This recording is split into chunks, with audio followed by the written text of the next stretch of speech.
Hello friends, let us compare the comparison between private limited and public limited company. Here in private limited company the minimum membership is 2 and maximum it goes to 50, right? In public limited company minimum 7 to maximum unlimited.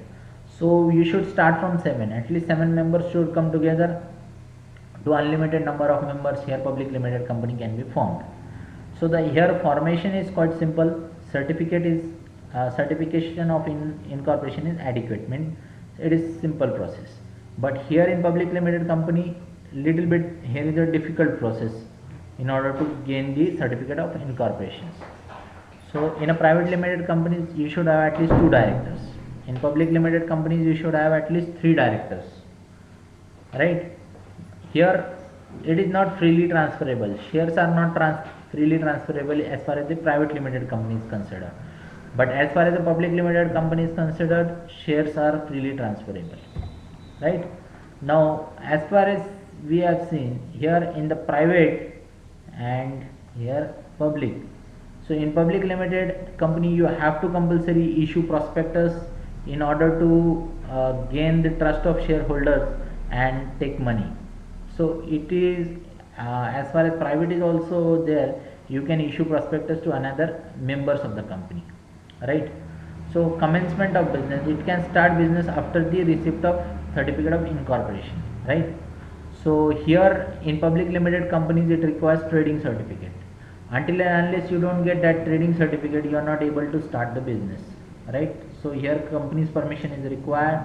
Registrar of company's permission is required by issuing the trade certificate to start the business. But here certificate of incorporation is required for starting of the business.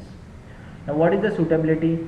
Suitability on small scale. So as far as the private company is considered, you can work on a small scale. But here large scale business if you want to run, then you can make a public limited company. Large scale means thousands of crore rupees are required, then the large scale companies are good place. Now what is the invitation? It cannot invite public to subscribe for securities of the company. Here private limited companies will not be able to invite the common public to subscribe the shares of the company. Here in public limited company you invite the public to purchase the shares of the company. So this is the difference, right? As far as the allotment is concerned, in the private sector it can allot the shares immediately after the incorporation. So as soon as the incorporation takes place of the company, the private people can allot the shares, but shares cannot be allotted unless minimum subscription is collected.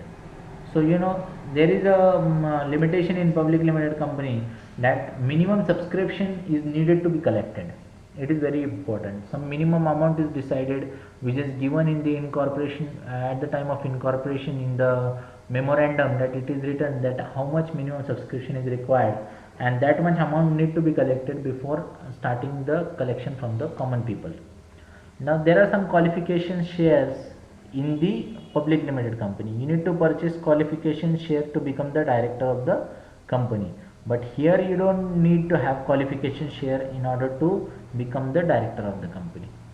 Here there is no restriction on the number of directorship.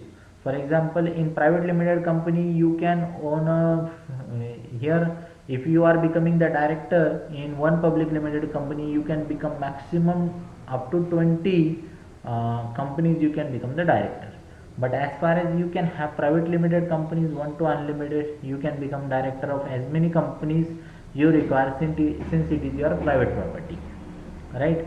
As far as the quorum is considered, 2 members present in the meeting, 2 members present in the meeting is a quorum at general meeting. So here 5 members should be present. So here 5 plus member is required for the quorum of general meeting. Here 2 members should be present at least for the quorum of the meeting. So this is the comparison between the private limited and public limited company. We will be looking at as far as the Indian context is considered, we will be looking private limited company and public limited company in the next slide to come. Thank you and stay tuned.